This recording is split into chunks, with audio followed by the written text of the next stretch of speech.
Here we have a demonstration on how to compare two amortizations. In this case, we have a debt of $4,000, and one option is to pay $80 a month until the debt is repaid, and the other option is to pay $60 a month until the debt is paid. If we look very carefully at the cells here, you can see that this is just the payment value here, $60 a month. Here we see there's a formula, and this formula is calculating the interest that's charged. Here we have a formula which is calculating the principal that's been repaid, and here we have a formula that shows what is the balance that's owing. Because you're not taking a computer course, it's not important that you know how these formulas are generated. What I do want you to be able to do is see how changing $60 to $80 changes the effect of the loan. So what you will need to do for this assignment that will be coming up is to use the pull down feature. So essentially the pull down feature, click on this cell so that you've got a blue box with a little square at the bottom. Right now I've clicked on the cell, but I don't have my hand on the mouse at all. I'm going to move the mouse over until this arrow turns into a cross. Once I get that cross, I'm going to left click on the mouse, and without lifting up my finger, I am going to pull this down. And that has pulled all the 60s down. I'm going to repeat that here. So I'm going to click in the white space here just to reset things. I'm going to click on the 1305, take my finger off the mouse, move the mouse until I grab this square and pull that down again. Right now it says zeros, but don't worry, that's going to change once I pull down the next one. So again, you click there, pull down. And once we pull this last one down, we're going to see all of these numbers will change.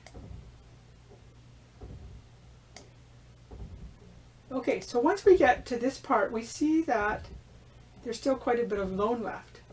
So I'm going to make it a little easier. I'm just going to pull this down here, pull this down here, pull this one down here.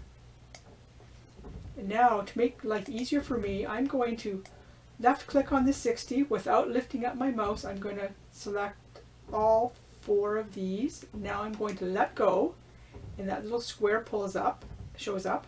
I'm going to move my mouse until I can grab that square, and I'm going to pull down and let go. Oh, now I see I've got a lot of negative numbers. So I only wanted to go until we get negative numbers. So I'm just going to go select here and delete all those cells. Okay, so that's, and I'm also going to pull this down here.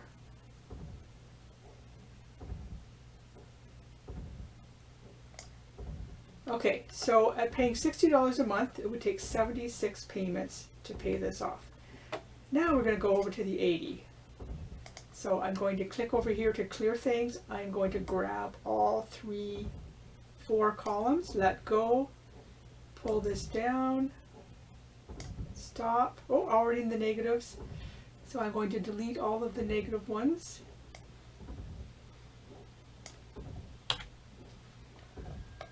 And I'm going to pull this down here.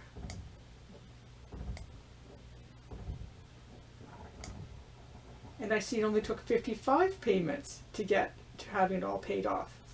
So we see with the $60, it takes 76 payments. With the $80, it only takes 55 payments.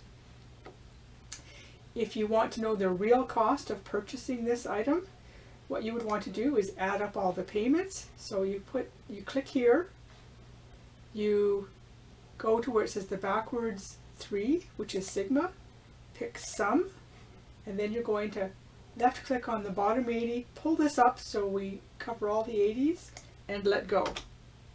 So it's the real cost of this. That didn't make any sense. Let's try that again.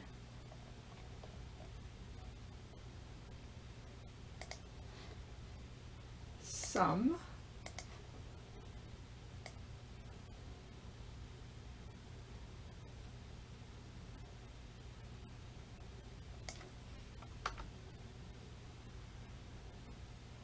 Okay, so the real cost is $4,400. The original price was $4,000, so we would have paid $400 in interest. If we look at the $60 one and we do the same thing, sum, highlight all of this,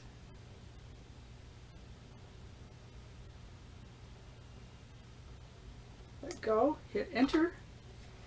This is $4,560, so this one had $560 in interest, whereas the 80s had $400 in interest. So you can see that if you pay it off more quickly, you pay less interest.